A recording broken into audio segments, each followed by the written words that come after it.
책을 통해 정치인의 삶과 발자취를 이야기하는 시간 오유경의 인생 책방. 오늘은 와신상담, 고진감래라는 말이 딱 어울리는 분입니다. 대덕의 영순이 더불어민주당 박영순 의원입니다. 어서 오십시오. 네, 안녕하세요. 안녕하세요. 반갑습니다.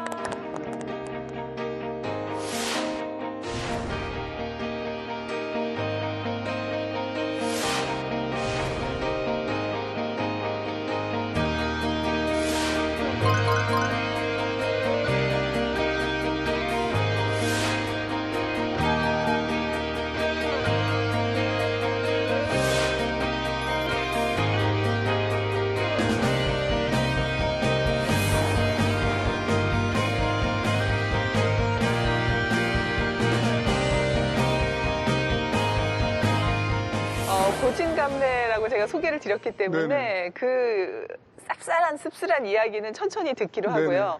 오늘 의원님 좀 특별한 날인 게 올해 마지막 출연자로 지금 의원님이 그렇습니까? 나오셔서 한 해를 네. 지금 마무리해 주시는 거거든요. 네, 저로서도 올 한 해를 이렇게 좋은 프로그램이 나오게 돼서 뜻깊게 마무리할 것 같습니다. 예. 네. 의원님 올 한 해를 되돌아봤을 때 가장 기억에 남는 거 한 가지만 좀 꼽아보라 하면 어떤 걸 꼽으시겠어요? 너무 바쁘게 두서없이 다녀가지고 예. 특별하게 기억에 남는 일이 뭐가 있을까 생각을 해봤는데 네.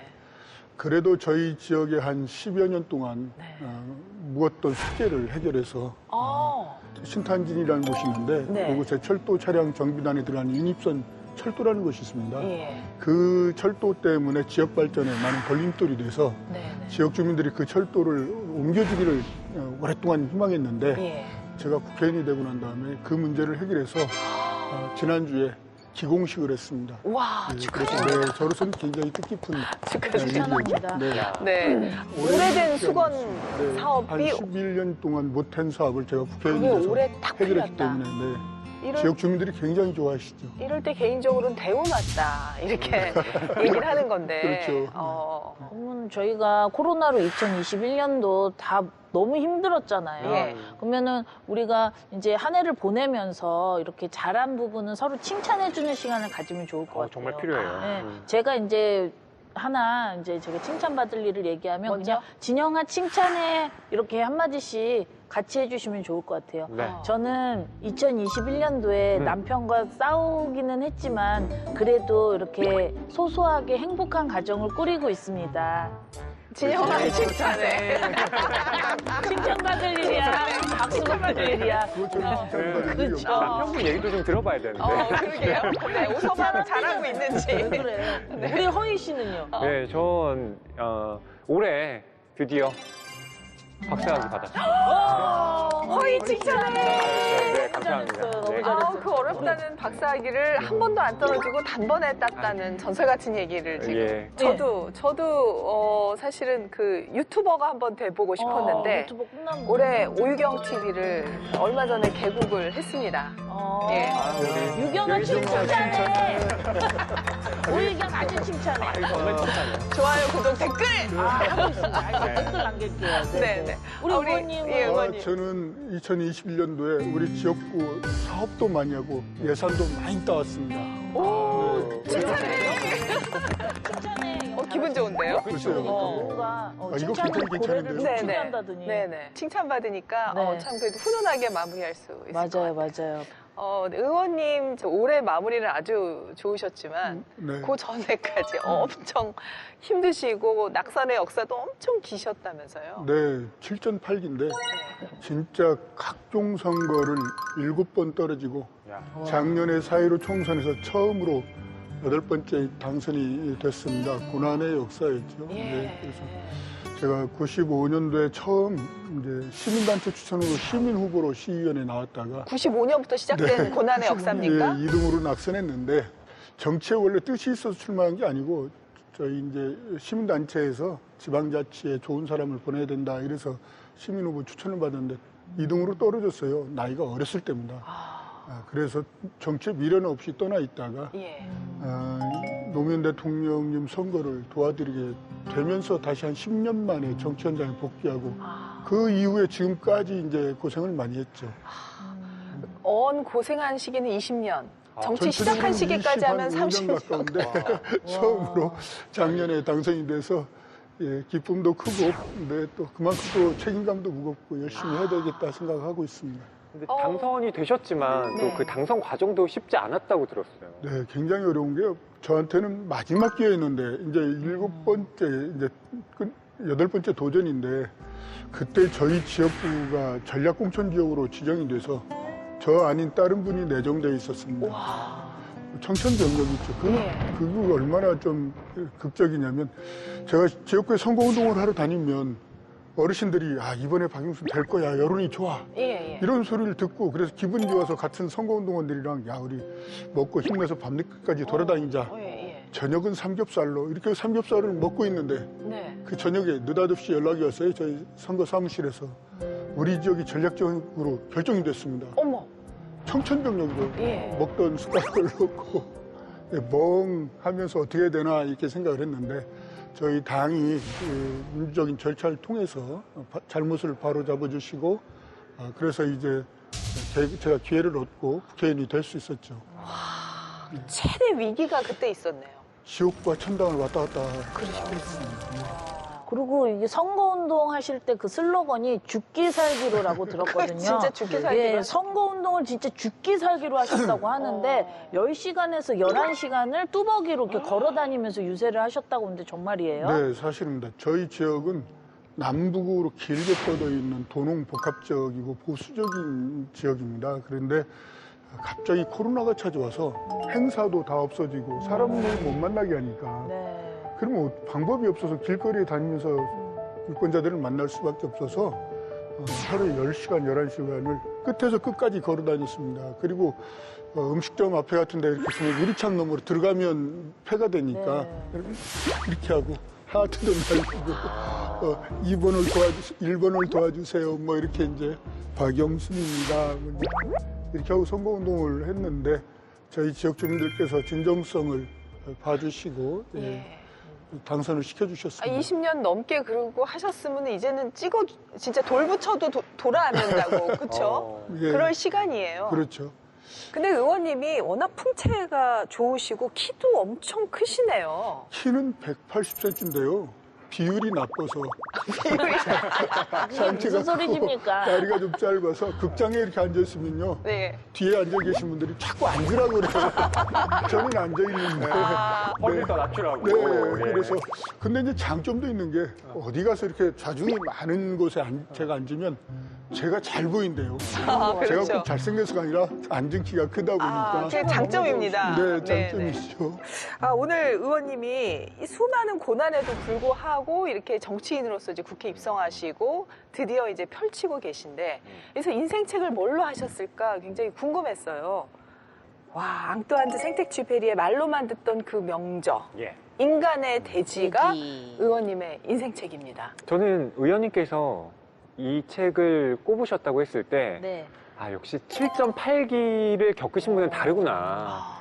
생텍쥐페리라는 이 작가가 우리는 어린 왕자로 좀 많이 알고 있잖아요. 그렇죠. 근데 이 어린 왕자에 나오는 그 어린 왕자 만나는 주인공 그 직업이 뭐였는지 혹시 기억나십니까? 비행기 조종사였잖아요. 그러니까요. 이 비행기 조종사잖아요. 네. 근데 이게 실제 생텍쥐페리가 원래 공군에 입대를 했었고 또 민간 항공사에서 일을 하면서 비행기 조종을 했던 사람이에요. 예. 그러니까 어린 왕자는 본인의 자전적인 경험이 녹아있는 작품인데 인간의 대지도 마찬가지입니다.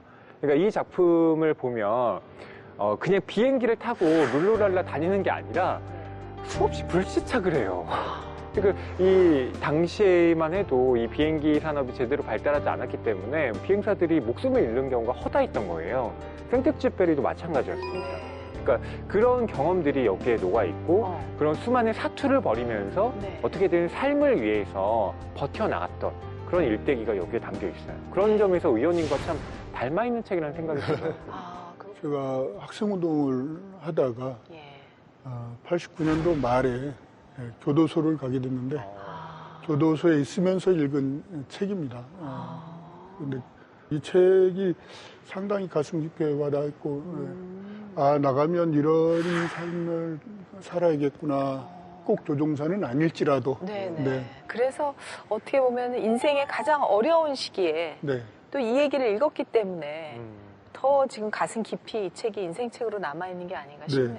제가 7.8기를 하고 그동안 어려운 시절을 돌아왔는데 이렇게 이 책을 다시 저도 이번에 읽어보면서 사람이라는 건 절대로 포기하지 않고 꿈을 향해서 가야 되겠구나. 그 힘은 인류를 위한 어떤 그러니까 나가 아닌 다른 사람을 위한 그런 마음에 있구나 이런 생각을 했고 이 조종사들이 그 우선물 배낭을 옮겨서 소식을 전하기 위해서 지금 그 항로를 개척하고 하는 것이거든요. 사회를 위해서, 남을 위해서, 가족을 위해서 이렇게 신념을 가지고 사는 사람들이 참 훌륭한 사람들이구나 그런 생각을 했죠. 지금 의원님이 이제 책의 대략적인 개요를 말씀해 주셨는데 앙뚜안 드 생텍쥐페리의 인간의 대지 이제 구체적으로 만나보도록 하겠습니다. 생텍쥐페리가 들려주는 인생 이야기입니다. 첫 번째, 비행사들의 끈끈한 동료애. 워낙 이분들이 위험한 일을 하셨더만요. 그리고 임무는 우편 배달을 하기 위해서 목숨을 건다. 요즘 생각으로 하자면 참 하기 어려운 일들이었던 것 같아요. 뭔가 인류를 구하기 위한 어떤 것도 아니고 네. 편지를 전달하기 위한 건데 거기에 대해 갖고 있는 책임감이 어마어마해서 좀 감동받았어요. 네.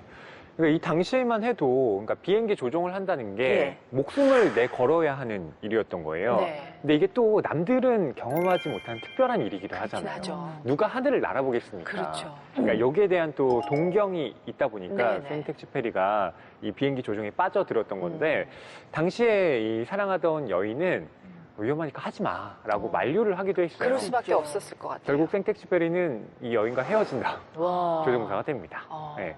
근데 여기에 보면 그 항로 개척을 위해서 그 수많은 비행사들이 목숨을 잃게 되는데요. 그 중에는 또 메르모즈라는 사람도 있습니다. 그 메르모즈를 기리면서 이 생텍쥐페리가 쓰고 있는 문장이 있는데 이게 참 아름다워서 좀 읽어드리고 싶어요. 예. 내 추억들 중 오래도록 애착이 가는 추억을 찾고 내게 소중했던 시간들을 따져보면 분명 어떠한 재산도 내게 마련해주지 못했을 그런 것들을 발견하게 된다. 메르모즈처럼 함께 시련을 겪으면서 영원히 우리와 맺어진 그러한 동료의 우정은 돈으로 살 수 있는 것이 아니다.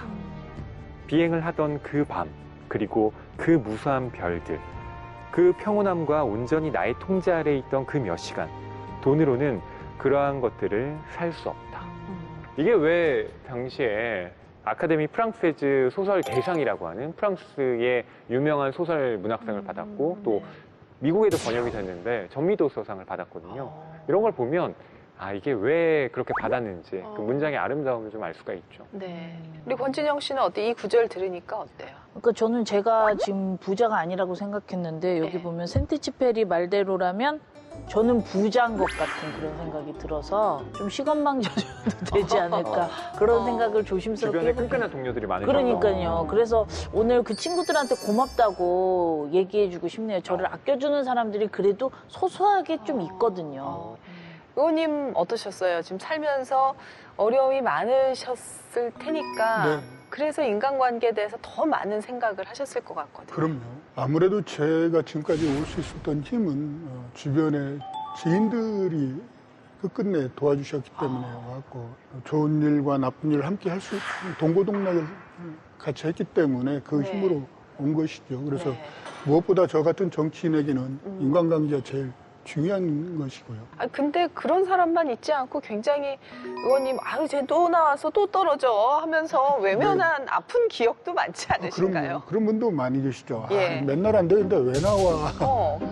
그만 좀 해. 뭐 이런 분도 계신데 그런 분도 계신 반면에 예. 박용신 꼭 한번 되는 걸 보고 싶다. 용기를 잃지 말고 한번 끝까지 가봐라. 이렇게 그래서 오랫동안 함께 해준 그런 동지들, 친구들, 선후배들 많죠.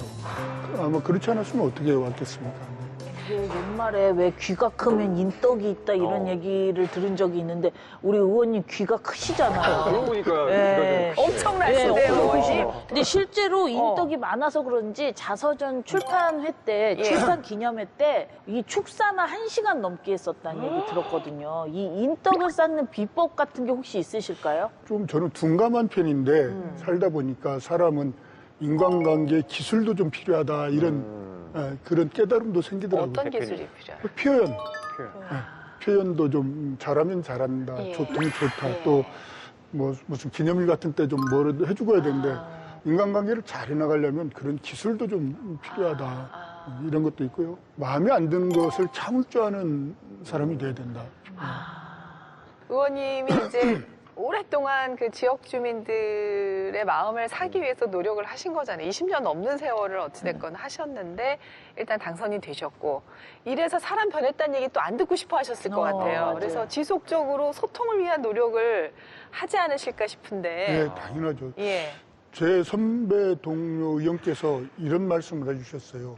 험지에서 당선되면 재선을 하기 위해서 가장 중요시 생각해야 되는 게 있다. 의정활동 잘하고 방송 같은 데 많이 나와서 시사 프로그램 같은 데 나와서 시사 해설을 잘하는 게 중요한 게 아니고 변했다는 소리를 안 들어야 무조건 다음이 된다. 배지 달더니 목에 힘들어가네.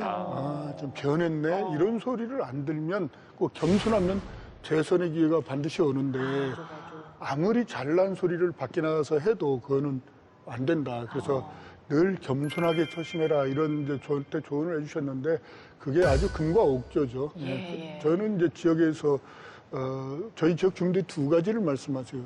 제발 국회 가서 싸우지 마라. 그리고 우리 저희 지역이 좀 상대적으로 좀 덜 발달한 지역이라 예. 지역 발전을 위해서 일해라. 이제 두 가지 말씀하시는데 그 두 가지에 굉장히 충실하려고 지금 생각하고 있습니다. 안 싸우고 계세요, 그래서. 싸우게 되더라고요. 가급적 아니고 언성을 안 높이려고 그러는데 네. 그게 잘 안 되더라고요. 잘 안 돼. 어떻게 보면 어느 순간은 그런 때도 있지 않았을까요? 내가 왜 노무현 대통령을 만나서 이 정치의 길로 이렇게 짱 박혔을까? 내가 안 만났어야 되는 거 아닌가? 그럼 나도 다른 또 직업으로 또 성공할 수도 있었을 텐데 그런 후회 같은 건 안 하셨나요? 노무현 대통령을 만나서 이 길로 들어온 것을 후회한 것이 아니고 국회의원이 될 운이 없구나 또는 지도자가 될 운이 없구나 나의 길이 아닌가 그래서 그런 거지 그 자체를 후회한 적은 없고요. 왜냐면 계속 했는데 안 되니까 왜 사람이 그렇지 않습니까? 이제 저는 이런 어떤 점을 보거나 이러지를 않은데 예. 저희 어머님이나 또 저를 지지하는 사람들이 저 모르게 봐와요. 선거를 하고 나서 얘기를 해줘요. 졌는데 그때 가서 어디 가서 물어봤더니 안 된다고 했더라. 그런데 이제 정말인가? 나는 그런 운이 없나? 나라를 위해서 지역을 위해서 한번 일을 해보고 싶은데 그런 기회가 나의 이른바 사주팔자라도 없는 건가? 뭐 그런 생각을 그런 했었죠. 의심을 해본 적은 있으시고 네. 왜 노무현 전 대통령께서 정치의 길로 이끄셨다고 생각하세요? 제가 이제 뭐 학생운동하고 사회운동하고 하면서 노무현 대통령하고 인연이 있었죠. 그런데 그 대통령 출마하신다고 도와달라는 말씀이 있으셔서 조금의 주저함도 없이 알겠습니다 하고 약속을 드리고 돌아서는 순간에 후회를 했죠. 아이고 입방적이야.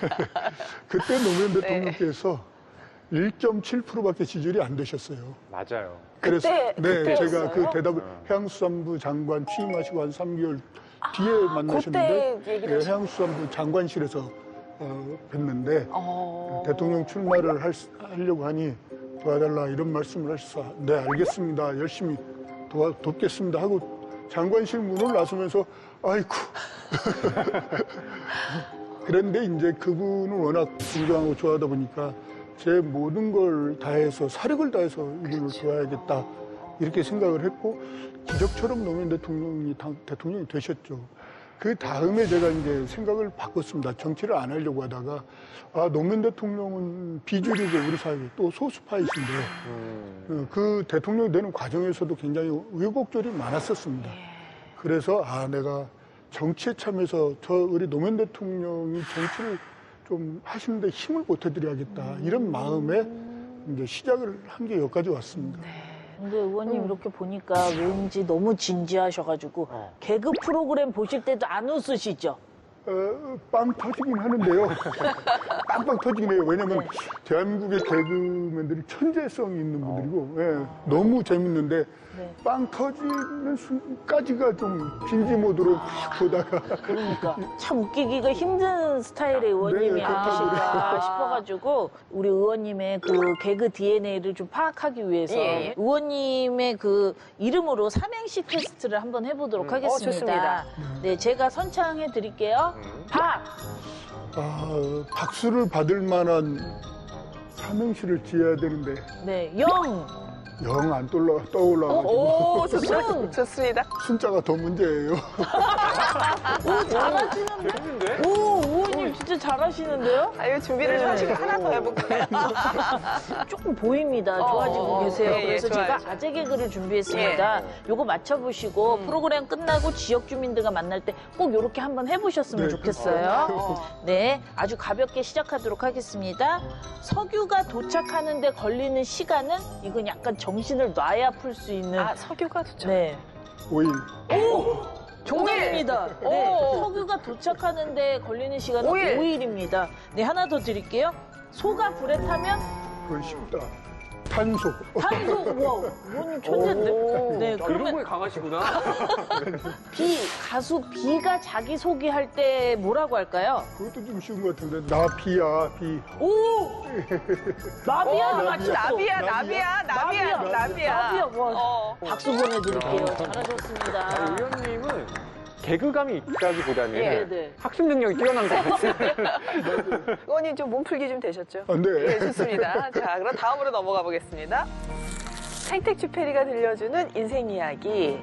기요메의 위대한 책임감. 아, 이 부분 참 감동적인데 기요메라는 조종사의 이야기죠. 이 책이 펼치게 되면 앞에 나의 동료 앙리 기욤에 그대에게 이 책을 바친다 네.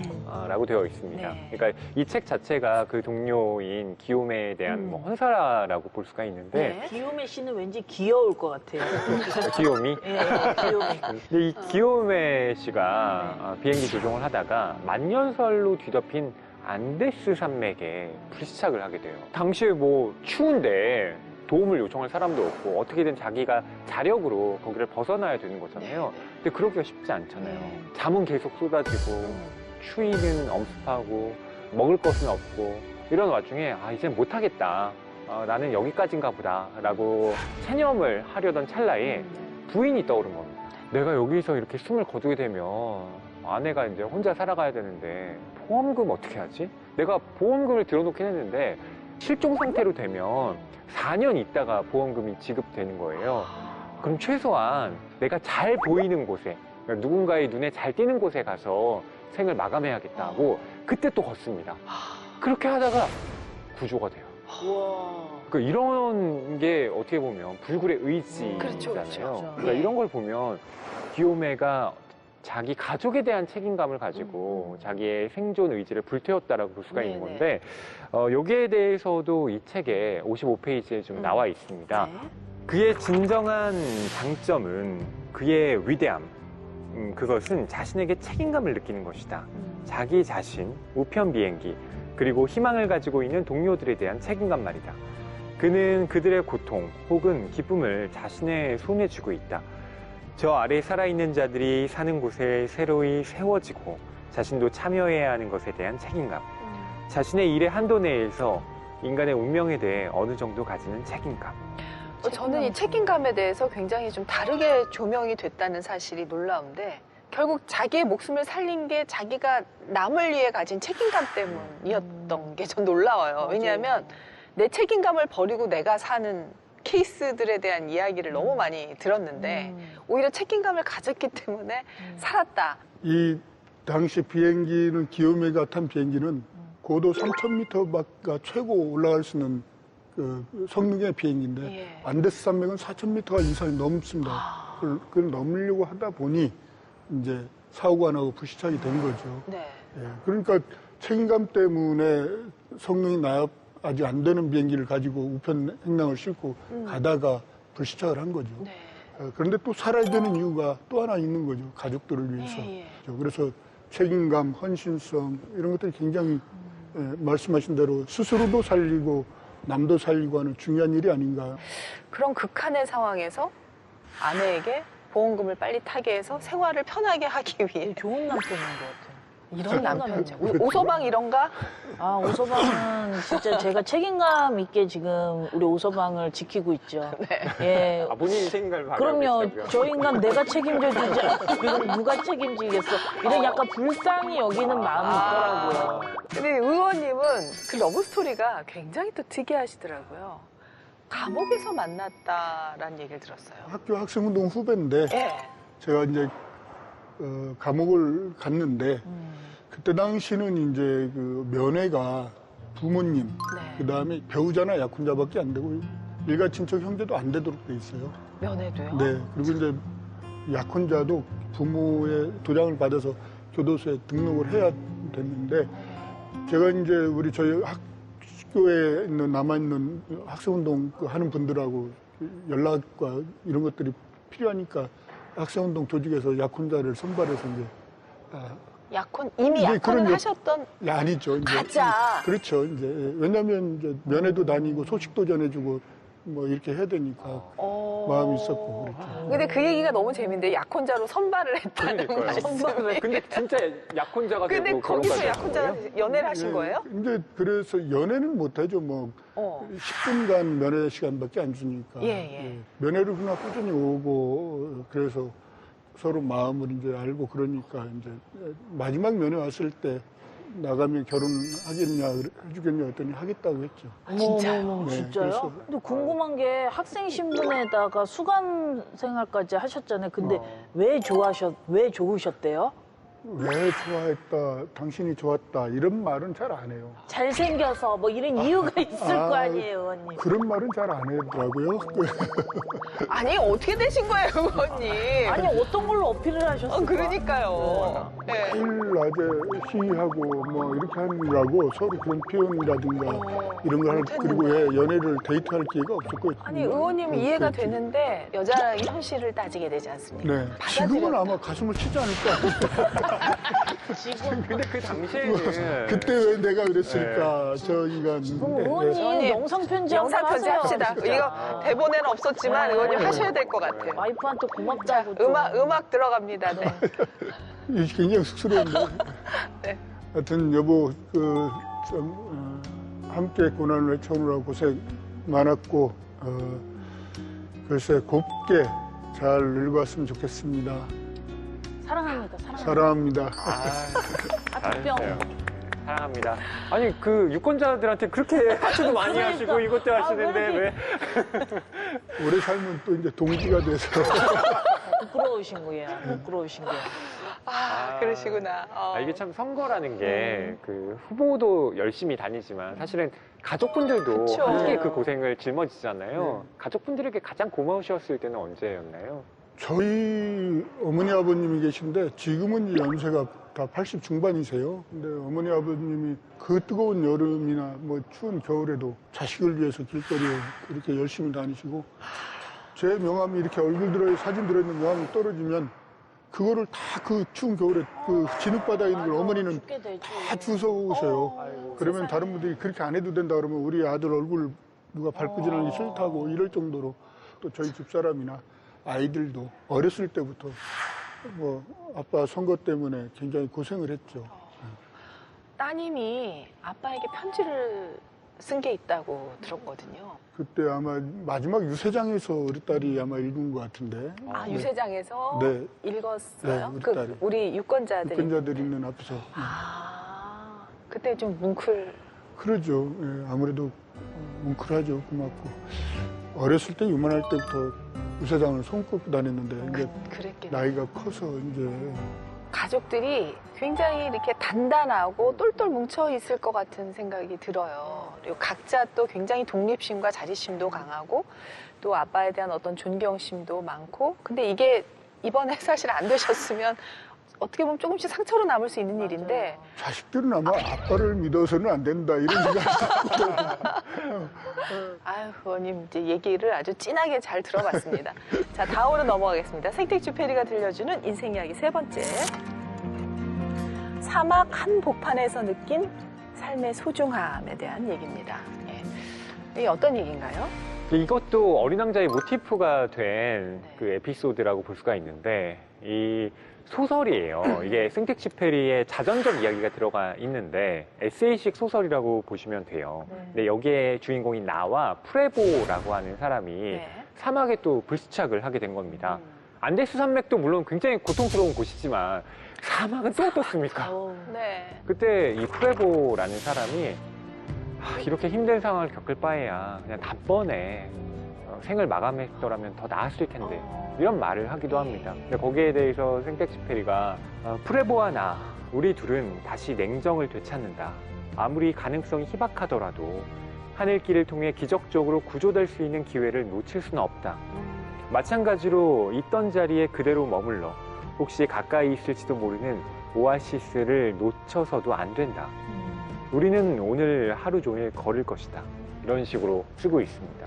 여기에서 어린 왕자를 그러니까 만난 거잖아요, 사실은. 그렇죠. 네. 생텍쥐페리가 사막에 불시착하고 어린 왕자를 만나고 아마 걸으면서 그런 생각들을 많이 하지 않았을까 싶어요. 네, 그러니까 어린 왕자가 실제한다라고 믿기는 어렵지만 네. 자기의 내면으로 돌아가서 어쩌면 어린 시절과 계속 대면해 나가면서 그 자기 인생의 어떤 본질을 찾아나가려고 하는 노력들, 그게 어린 왕자로 탄생한 것 같기도 하더라고요. 이 부분이 어린 왕자의 밑그림이 된 그런 부분이라고 할 수 있겠네요.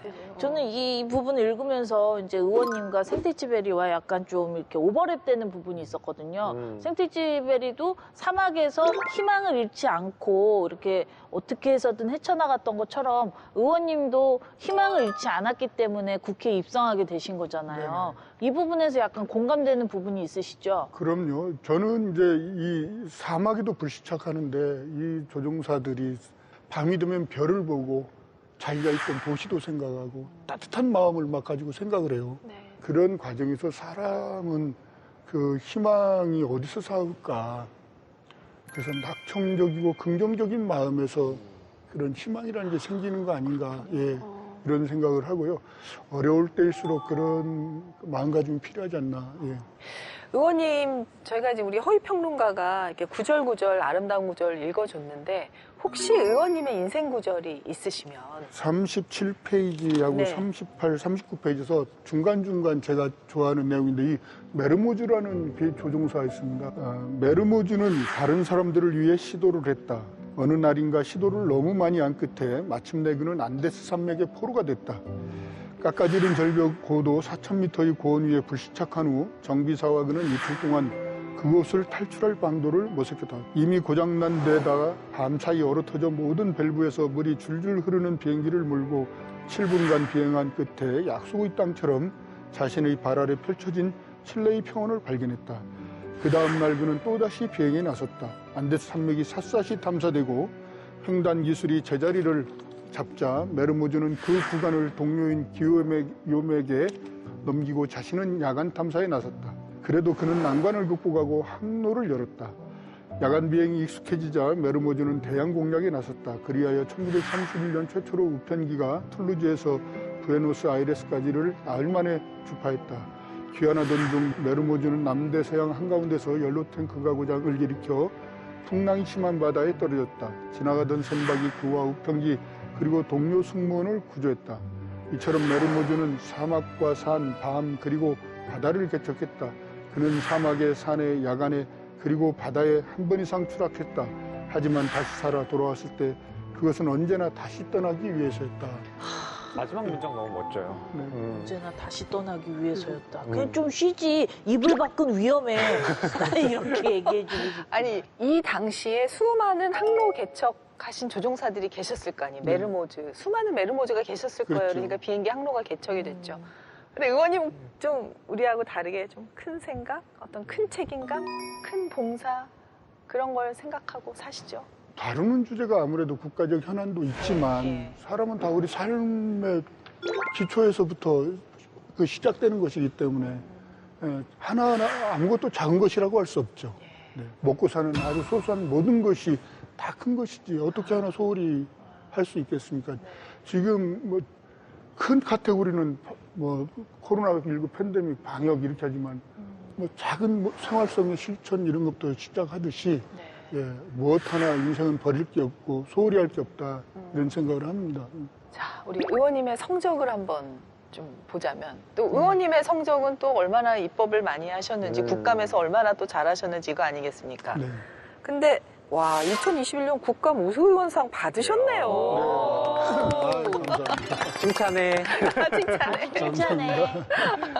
네, 어떤 내용이었습니까? 작년에도 받았고 올해도 받았는데 그거는 이제 국토부 노동조합 네. 그다음에 국토부 산하의 18개 그 산하 기관인데 그 노동조합에서 이제 단체들이 모아서 저희를 상을 준 건데 이건 제가 국회 국토위원회를 상임위원회에서 활동하고 있는데 피감 기관들입니다. 제가 그 기관들을 잘못했다 지적도 하고 예. 또 이렇게 해라 하는 정책 제안도 예. 대안도 제시하고 이런 기관이기 때문에 어떻게 보면 외부에서 주는 것보다 상당히 더 큰 의미가 있죠. 왜냐하면 감시를 받는 대상이 굉장히 싫어할 텐데 오히려 잘했습니다 하고 상을 주는 거기 때문에 네. 그만큼 큰 의미가 있는 상을 받았다고 생각합니다. 그러시군요. 그리고 이제 그 진짜 힘들게 오랫동안 이제 정치 생활 이어갈 수 있게 이제 유권자들이 뽑아주셨잖아요. 대전 대덕구. 네. 거기에 이제 아까 큰 현안을 하나 푸셨다고 했는데 네. 다음 현안은 뭡니까? 이제 다음 숙제. 현안은 굉장히 많은 일을 풀어놨고요. 예. 그렇지만 이제 앞으로 저희 대덕구는 고속도로와 철로가 관통을 하는 지역입니다. 그래서 동서가 분단되어 있습니다. 이 통합 발전을 위해서 대전에 조차장역이라는 곳이 있습니다. 이 조차장 기능은 차 청소도 하고 정비도 하고 주유도 하고 하는 그런 철로 공간인데 네. 이 조차장 기능이 거의 유명무실해졌기 때문에 여기를 복합 개발해서 분단된 철로로 분단된 지역을 네. 연결하는 그런 큰 숙제가 있고 그것을 해결하기 위해서 좀 노력을 하고 있습니다. 그러시군요. 이것도 2022 운이 년도가 좋으시니까 또 잘 풀리시죠? 얼마 안 남았는데 이제 그게 또 목표기도 하시겠네요. 새해 그거는 목표. 이제 조금 중장기 과제인데 네. 지금 제가 국회의원이 되면서 지금까지 계속 앞으로 시간이 필요한 일인데 그렇죠. 끝끝내 그것을 마무리 지어야겠다 이런 생각을 하고 있습니다.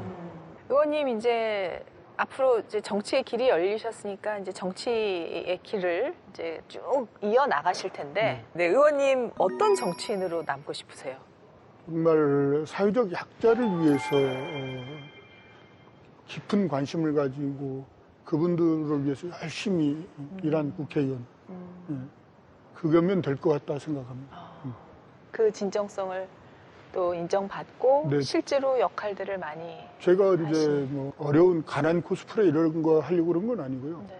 어렵게 자랐고 또 어려운 과정을 겪었는데 누군가는 그런 사람들의 목소리에 귀 기울이는 사람이 있어야 된다 이런 생각을 하고 있고 그렇다면 제가 하는 게 맞는 게 아닌가.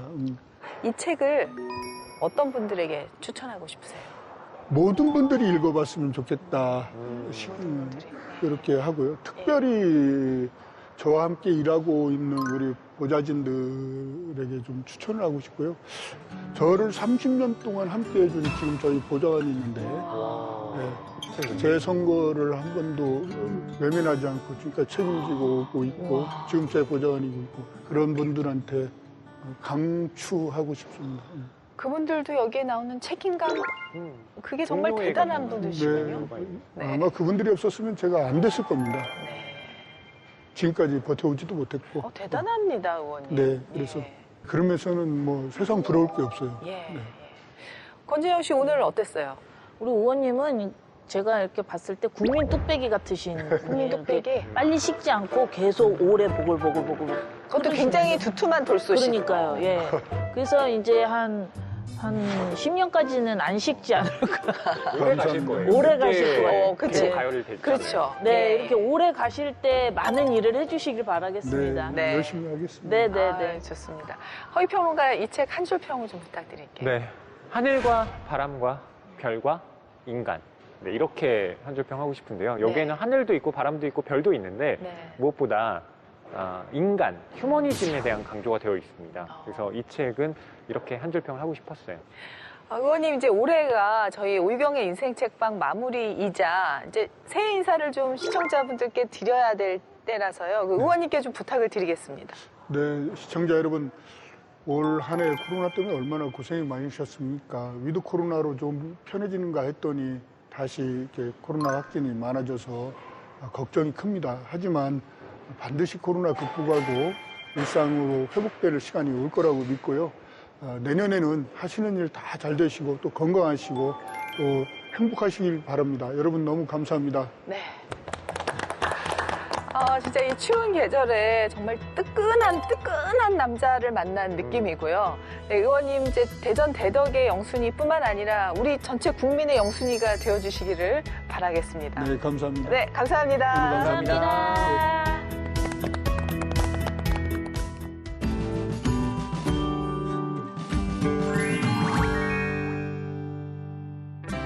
안녕하세요. 홍재경입니다. 국회도서관이 추천하는 새로 나온 책과 다양한 추천 테마 도서를 소개하는 오늘 모익집. 오늘은 2021년 한 해 동안 국회도서관에서 이용자들의 사랑을 가장 많이 받은 책들을 분야별로 소개하는 시간으로 준비했는데요. 먼저 문학 분야 인기 도서를 소개해드립니다.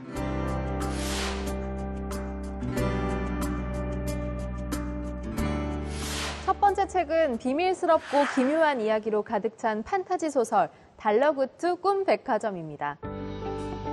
주인공 페니는 누구나 들어가고 싶은 직장 달러구트 꿈 백화점에서 일하는 직원인데요. 잠에 들어야만 입장할 수 있는 달러구트 꿈 백화점의 1층 프런트에서 일하게 된 페니가 출근 첫 주에 가장 비싼 꿈값을 도둑맞게 되면서 벌어지는 이야기입니다. 무의식에서만 존재하는 꿈을 사고 팔 수 있을까? 라는 흥미로운 질문에 대한 답을 찾아가며 꿈을 만드는 사람, 파는 사람, 사는 사람의 비밀스러운 에피소드를 담고 있는 판타지 소설이죠. 이번 연말 따뜻한 위로를 전해주는 달러구트 꿈 백화점 책을 읽어보는 건 어떨까요? 다음은 첫 소설집 일의 기쁨과 슬픔으로 평단과 독자의 주목을 동시에 받은 소설가 장유진의 첫 장편 소설 달까지 가자입니다. 소설은 안정적인 직장으로 알려진 한 제과회사에서 일하는 새 직장 동료, 브랜드실의 정다혜, 경영지원실의 강은상, 회계팀의 김지송의 일상과 우정을 그리고 있는데요. 어느 날 일확천금을 꿈꾸며 가상화폐 투자를 시작한 이들이 겪는 다양한 에피소드가 이어지죠. 작가로 활동하기 전 직장 생활을 했던 작가의 경험과 함께 사실적인 묘사가 특히 돋보이는 작품으로 직장인들에게 큰 인기를 끌고 있는 책인데요. 최근 사회적 이슈인 가상화폐를 중심으로 사회 현실을 감각적으로 묘사한 장유진 작가의 소설이 궁금하시다면 꼭 한번 읽어보시길 추천합니다. 어린이의 말에 더 많이 귀를 기울이겠다고 다짐한다. 다음은 독서교육 전문가 김소영 작가의 에세이 어린이라는 세계입니다. 출판사에서 어린이 책 편집자로 일하다 독서교실을 열어 수많은 아이들과 만나온 저자가 어린이들을 관찰하며 깨닫게 된 생각들을 정리한 책인데요. 책에는 유연하고 기발한 생각으로 낯선 세상을 해석해 나가는 어린이, 자신을 존중하는 어른을 만났을 때 정중한 태도로 화답하는 어린이와 같이 저마다 다른 빛깔을 가진 어린이들의 목소리가 다양하게 담겨 있죠. 어린이들의 모습을 통해 동심을 돌아보고 어른들의 사회적 역할 또한 제시하는 김소영 작가의 책을 추천합니다. 다음은 올해 국회도서관에서 사랑받아온 책 중에서 사회과학 분야 책들을 모아 소개해드리겠습니다.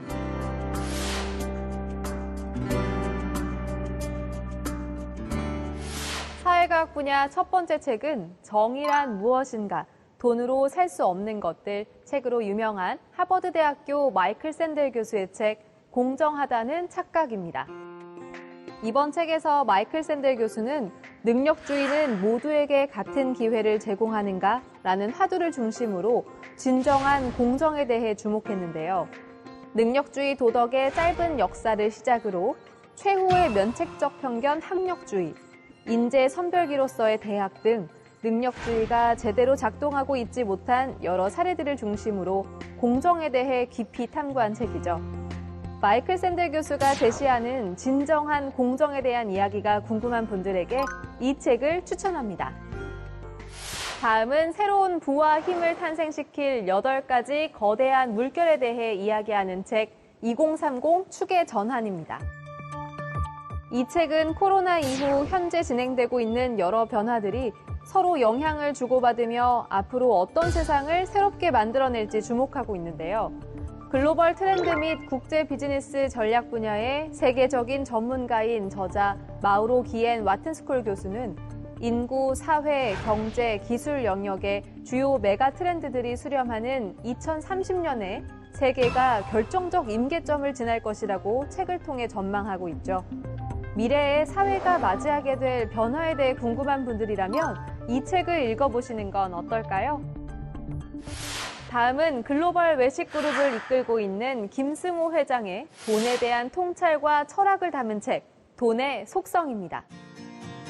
책에는 30대 후반까지 낡은 자동차에 그날 판매할 과일을 싣고 다니던 어느 가난한 이민 가장이 한 글로벌 기업의 총수가 되기까지 부를 쌓아온 과정들을 구체적으로 소개하고 있는데요.